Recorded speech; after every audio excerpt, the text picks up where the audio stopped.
जहाँ पे भी जो हारा कहाँ जाऊँगा सरकार। दुनिया से मैं हारा तो आया तेरे पास। जहाँ पे भी जो हारा कहाँ जाऊँगा सरकार।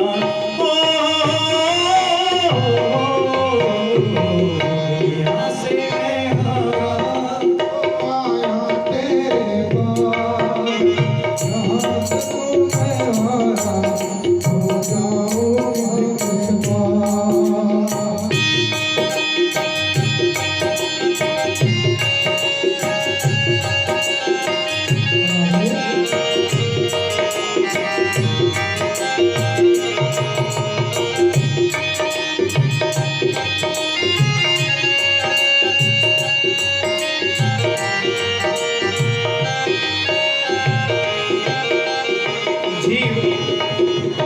जब जीवन में जैसे तैसे करके चोरी कपट करके धन कमाता है और जीवन का जब वो समय आता है कि जिनके लिए उन्होंने खून पसीना बहाया होता है, वो जब सामने खड़े होते हैं, देखते हैं, तब जीव उनकी तरफ देखकर रोता है, कहता है कि मैंने जिनके लिए खून पसीना बहाया वो किनारे पर खड़े होकर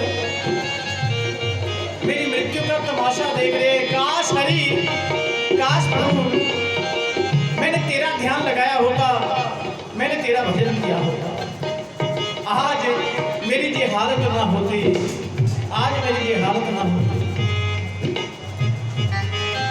कहते हैं जब सुख आता ना इंसान को, कोई गाड़ी ले लेता है, बंगला ले लेता है, उस समय भगवान की याद नहीं आती महाराज। उस समय कोई मिठाई का डब्बा घर से लेता, बाजार से लेता है ना, तो घर के लिए लिया जाता है। वो सोचता है कि मैं अपनी माँ के, अपने पिता के या अपने बच्चों का मुख मीठा करवाऊंगा। माता पिता की याद भी नहीं आती, उसमें पत्नी की और बच्चों की याद रहती है, बस उनको खिलाना है। मैंने गाड़ी नहीं ली, उस समय भगवान की याद नहीं आती महाराज। लेकिन जब दुख आ जाता है फिर उस प्रभु की याद आती है, फिर उस प्रभु की याद आती है। जीव की यही हालत होती है, कहता है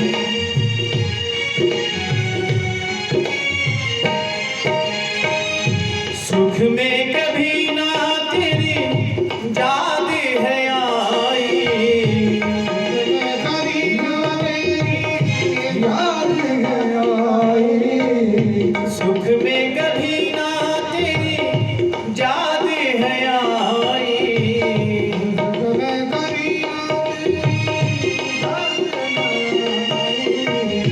दुख में सवरिया तुमसे प्रीत लगाई, दुख में सवरिया तुमसे प्रीत लगाई, सारा दोष है मेरा मैं करता हूँ स्वीकार, सारा दोष है मेरा मैं करता हूँ स्वीकार।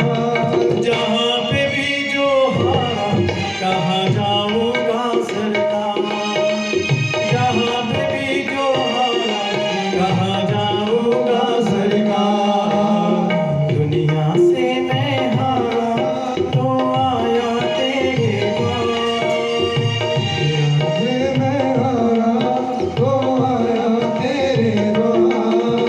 जहाँ पे भी जो हारा कहाँ जाऊँगा सरकार, जहाँ से भी मैं हारा कहाँ जाऊँगा सरकार।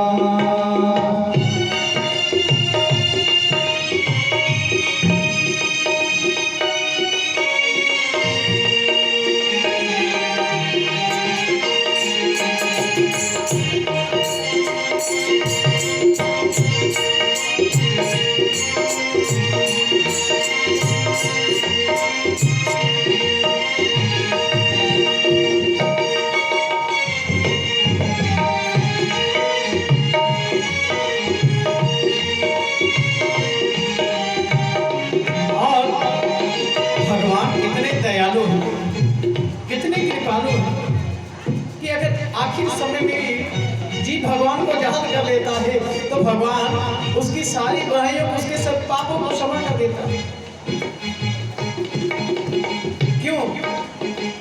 क्योंकि उसने अंत समय में चाहे भगवान का लिया। भगवान कहते हैं किसने मेरा नाम तो लिया। अगर भगवान अंत में भी एक नाम लेने पर भी उद्धार न करें तो जीव से कोई शिकवा नहीं होगी, बल्कि दुनिया वाले भगवान से प्रश्न करेंगे। तब जीव कहता है मेरा तो क्या है, मैं तो पहले से हारा। मेरा तो क्या, मैं तो पहले से हारा। तुमसे ही पूछेगा ये संसार सारा। तुमसे ही पूछेगा ये संसार सारा। मेरा तो क्या है, मैं तो पहले से हारा। मेरा तो क्या है, मैं तो पहले से हारा। तुमसे ही पूछेगा ये संसार सारा। तुमसे ही पूछेगा ये संसार सारा। डूब गई क्यों नैया तेरे रहते के बलिहार। डूब गई क्यों नैया तेरे रहते के बलिहार। जहाँ पे भी जो हारा कहाँ जाऊँगा सरकार। जहाँ पे भी मैं हारा कहाँ जाऊँगा सरकार। दुनिया से मैं हारा तो आया तेरे पार। दुनिया से जो हारा तो आया तेरे द्वार। जहाँ पे भी जो हारा कहाँ जाऊँगा सरकार।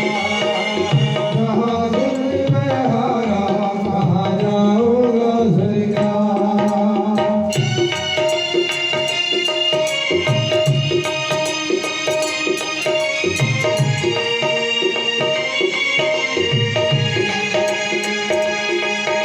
महाराज मुश्किल में जब द्रौपदी पड़ गई, दुशासन जब चीर हरण करने पर आ गया, तब एक क्षण के लिए उसने सबकी ओर देखा। भीष्म पितामह की ओर देखा, पांडवों की ओर देखा। सब कोई बचाने के लिए नहीं आ रहा था। तब द्रौपदी ने भगवान श्री कृष्ण को बुलाया और भगवान ने एक सेकंड नहीं लगाया। महाराज द्वारिका से सीधे भागे। द्रौपदी कहती है सब कुछ गवाया बस लाज बची है। सब कुछ गवाया भले लाज बची है। तुम पे कन्हैया मेरी आश टिकी है।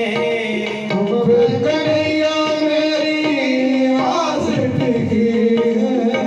सब कुछ गवाया बस लाज बची है। सब कुछ गवाया लाज बची है। तुम पे कन्हैया मेरी आस टिकी है। तुम पे कन्हैया मेरी आस टिकी है। गाजेंद्र कहता है प्रभु उसकी पुकार सुने तो क्या मेरी नहीं सुनोगे। सुना है तुम सुनते हो हम जैसों की पुकार। सुना है तुम सुनते हो हम जैसों की पुकार। अरे जहाँ पे भी जो हारा कहाँ जाऊँगा सरकार। कहाँ से भी न आया कहाँ जाऊँगा सरकार। दुनिया से मैं हारा तो आया तेरे पार। यहाँ से जो आया मैं आया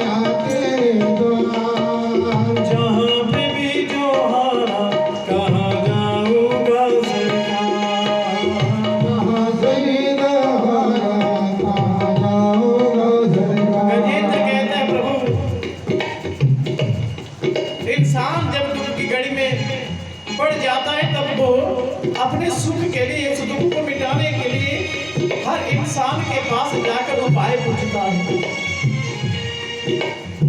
जब वो सब जगह से हार जाता है, संत की शरण में जाता है, ब्राह्मणों की शरण में जाता है, तब कोई भगवान का प्रेमी उसको तुम्हारा मार्ग दिखलाता है। गजेंद्र कहता है, जिनको सुनाया मैंने अपना फसाना, जिनको सुनाया मैंने अपना फसाना, सबने बताया मुझे तेरा ठिकाना, सबने बताया मुझे तेरा ठिकाना, सब कुछ छोड़ के आके मैं आया तेरे द्वार, सब कुछ छोड़ के आया मैं आया तेरे द्वार, जहाँ पे भी जो हारा कहाँ जाऊंगा सरकार,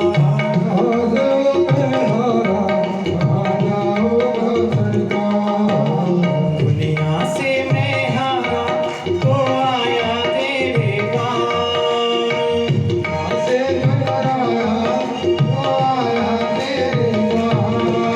जहाँ पे भी जो हारा कहाँ जाऊंगा सरकार,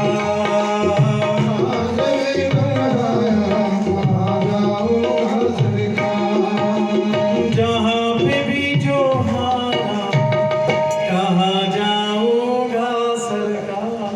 हे गोविंद, हे गोपाल, हे कृष्ण, हे हरि, मेरी सहायता करो।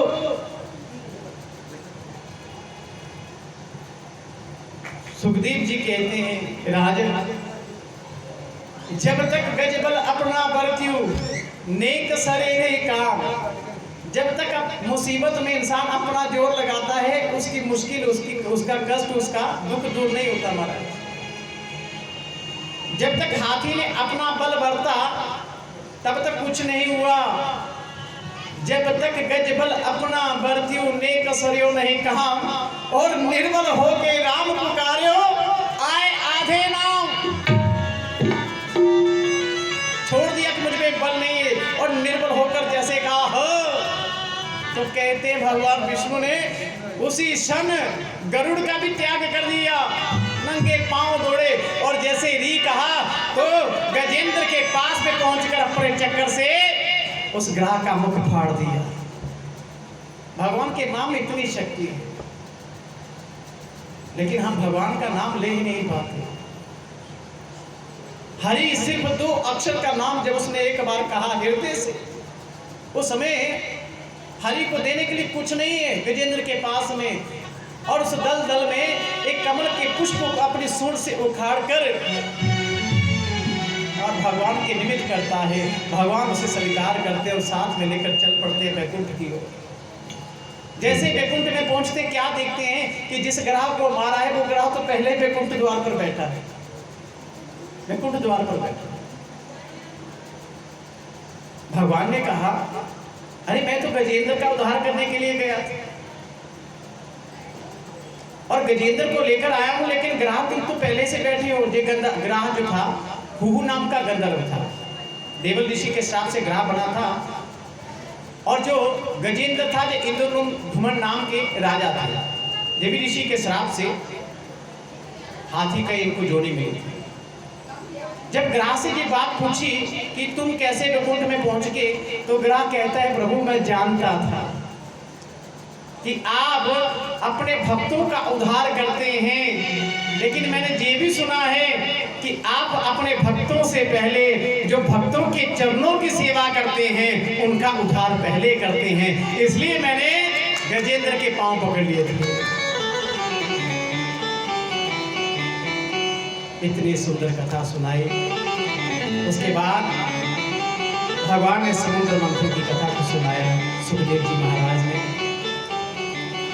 कहा, इंद्र का राज्य जब प्रहलाद जी के पुत्र बलि ने छीन लिया तो इंद्र भगवान की शरण में गया, प्रभु मेरे राज्य को वापस लौटा दो, ऐसी कृपया कीजिए।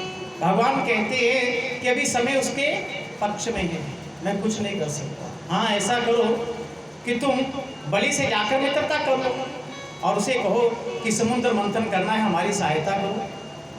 जब समुद्र मंथन करेंगे, मंदराचल की आप मथानी बनाना और जो नागराज वासुकी उसकी नीति बनाना और समुद्र मंथन करना, तब अमृत निकलेगा। लेकिन अमृत उनको नहीं मिलेगा, अमृत तुमको मिलेगा।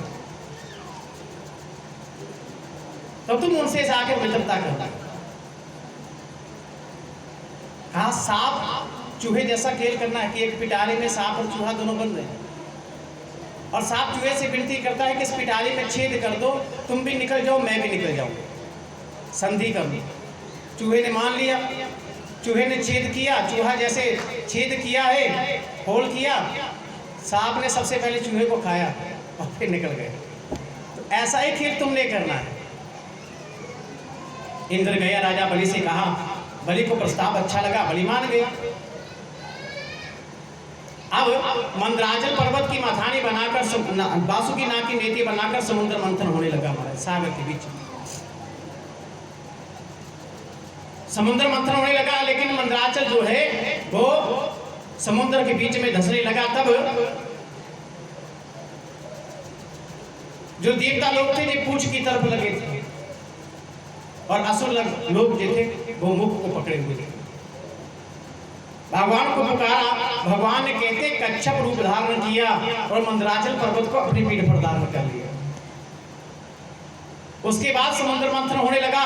कहा देवताओं का एक एक पल, एक एक टिकी, अपनी आंख की एक निमिष भगवान पर लगी हुई थी कि भगवान हमारे कारण कितना कष्ट सहन कर रहे हैं कि मंदराचल पर्वत को अपनी पीठ पर धारण किया हुआ, कितना दर्द हो रहा। लेकिन देवताओं को नहीं, देवताओं को सिर्फ अमृत से मतलब है, अमृत निकले हम पी। लेकिन देवता लोग भगवान को देख रहे हैं कि भगवान को कितना कष्ट हो रहा है। सबसे पहले निकला हलाहल विष। जब विष निकला तब त्राहिमाम सब करने लगे, और तब भगवान हरि ने भगवान शिव से प्रार्थना की और शिव ने उस विष को पी लिया। संसार को संदेश दिया। मेरी माताओं ध्यान से सुनना, क्या का शिव देवों में देव है, सबसे बड़े हैं, महादेव हैं, महादेव। शंकर जी ने समाज को शिक्षा दी कि अगर जीवन में सुख लेना है, अगर जीवन में भजन करना है, तो घर का जो बड़ा बुजुर्ग है उसे अपने परिवार में पैदा होने वाला जो अपमानजनक विष है उसको पी लेना चाहिए। अगर वो आदर भाव की भावना रखता है, सेवा की भावना रखता है, और पुत्र सेवा नहीं करता तो क्या होगा, दुखी होगा। कोई गालियां निकालता तो बुजुर्ग क्या होगा, दुखी होगा। अगर वो अपमानजनक वो विष पी लेता है तो सदा सुखी होगा, खुद भी और दूसरे भी सुखी हो जाएंगे।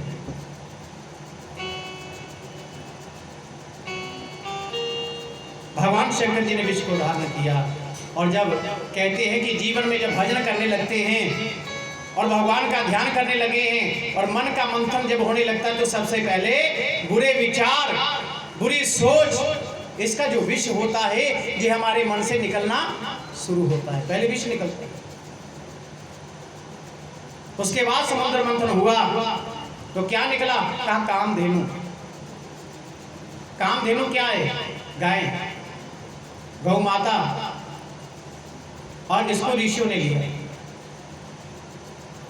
कहा जब प्रभु भक्ति पर चलते हैं, मन में बुरे विचार निकलते हैं तो क्या होता है, सद्विचार आते हैं। गौ रूपी जो अमृत विचार है वो हमारे मन में आते हैं, बुरे विचार चल जाते हैं और अच्छे विचार हमारे जीवन में आते हैं। फिर समुद्र मंथन किया गया तो क्या निकला, कल्प वृक्ष। कल्प वृक्ष किसने लिया, इंद्र ने। तो कहा गया कि अगर जीवन में सुख चाहिए और भक्ति की प्राप्ति करनी है तो अपनी जो इच्छाएं हैं इनका त्याग करना पड़ेगा। कल्प वृक्ष क्या है, इच्छाओं को पूर्ण करने वाला, मनोकामनाओं को पूर्ण करने वाला। इच्छाओं का त्याग करना पड़ेगा, तब प्रभु की प्राप्ति हो सकती है, तब प्रभु की कृपा हो सकती है। फिर जब फिर मंथन किया गया तो क्या निकला, ऐरावत हाथी। इसको भी इंद्र ने ले लिया। इरावत हाथी क्या है? अभिमान। 3 मुख है इसके।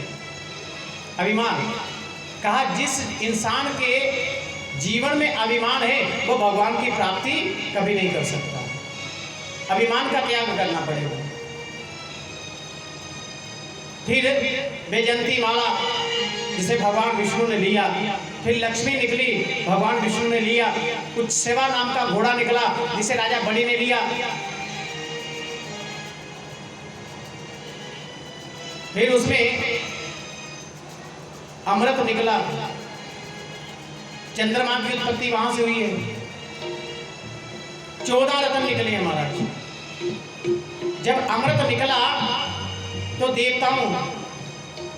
देवताओं के हाथ में आने से पहले राक्षसों ने छीन लिया। अब देवता लोग जब भगवान से प्रार्थना करने लगे तो भगवान ने अपना एक और अवतार लिया।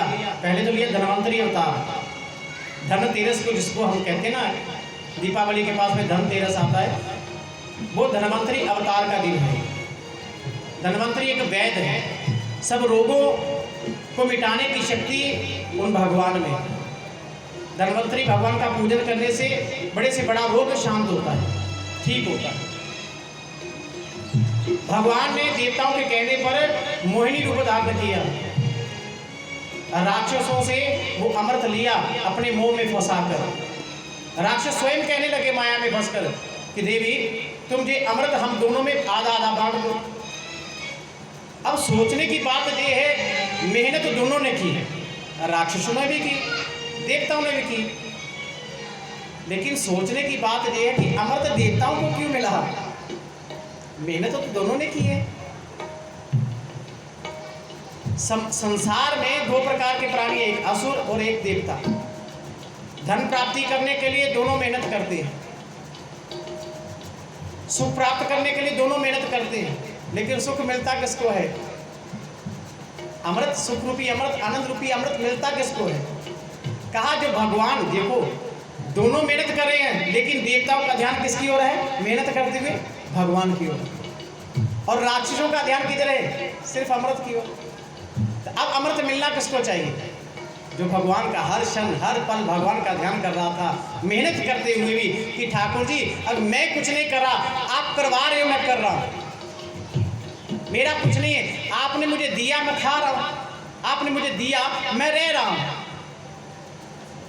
जिसकी भावना जी होती है उसके जीवन में हर दुख सुख में परिवर्तित हो जाता है महाराज। और जो कहता है मैंने ही किया, ये कार मेरा, पत्नी मेरी, बच्चे मेरे हैं, मुंडिया ने कितों कर लेना ही कि मैं ही किया, 50 साल 60 साल लोंडे चुके फिर कोठी बनाई मैं